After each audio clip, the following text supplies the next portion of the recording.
നമസ്കാരം. 2024 ലോക്സഭാ തെരഞ്ഞെടുപ്പിൽ ഭരണപക്ഷ മുന്നണിയായ NDAയ്ക്കൊപ്പമോ പ്രതിപക്ഷ മുന്നണിയായ INDAയ്ക്കൊപ്പമോ നിൽക്കാത്ത നിരവധി രാഷ്ട്രീയ പാർട്ടികൾ നമ്മുടെ രാജ്യത്തുണ്ട്.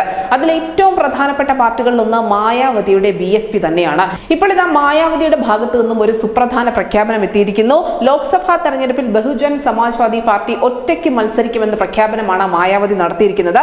സഖ്യമായി മത്സരിച്ച സമയത്തൊക്കെയും തങ്ങൾക്ക് നേട്ടമുണ്ടാക്കാനായിട്ടില്ല എന്നുകൂടി മായാവതി ഓർമ്മപ്പെടുത്തുന്നു. എന്നാൽ തെരഞ്ഞെടുപ്പിന് ശേഷമുള്ള സഖ്യ സാധ്യതകൾ തങ്ങൾ തള്ളിക്കളയുന്നില്ല എന്ന ഓർമ്മപ്പെടുത്തൽ കൂടി BSPയുടെ ഭാഗത്തു നിന്നും ഉണ്ടാവുന്നുണ്ട്. സഖ്യമായിരുന്നപ്പോൾ BSPക്ക് പലപ്പോഴും വലിയ നഷ്ടങ്ങളൊക്കെയും സഹിക്കേണ്ടി വന്നിട്ടുണ്ട്. അതുകൊണ്ടാണ് പാർട്ടികൾ BSPയുമായി സഖ്യം രൂപീകരിക്കാൻ എപ്പോഴും താല്പര്യപ്പെടുന്നത്. തെരഞ്ഞെടുപ്പിന് ശേഷം ആവശ്യമെങ്കിൽ മാത്രം സഖ്യത്തെക്കുറിച്ച് ആലോചിക്കാം. എന്നാൽ ഈ ലോക്സഭാ തെരഞ്ഞെടുപ്പിൽ BSP ഒറ്റയ്ക്ക് തന്നെയായിരിക്കും മത്സരിക്കുക. 2007 ദളിതരുടെയും ആദിവാസികളുടെയും മുസ്ലിങ്ങളുടെയും സഹായത്തോടെ BSP ഉത്തർപ്രദേശിൽ സർക്കാർ രൂപീകരിച്ചിരുന്നു.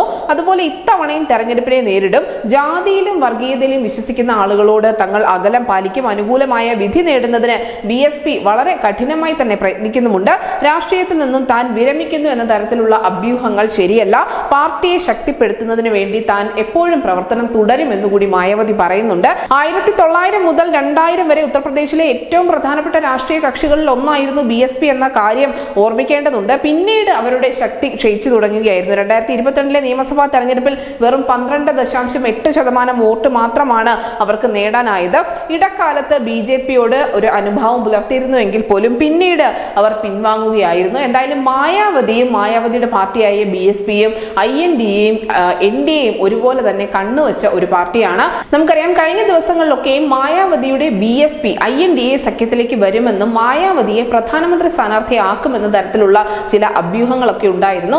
എന്നാൽ ഇത്തരത്തിലുള്ള എല്ലാ അഭ്യൂഹങ്ങൾക്കുമാണ് ഇപ്പോൾ വിരാമമായിരിക്കുന്നത്.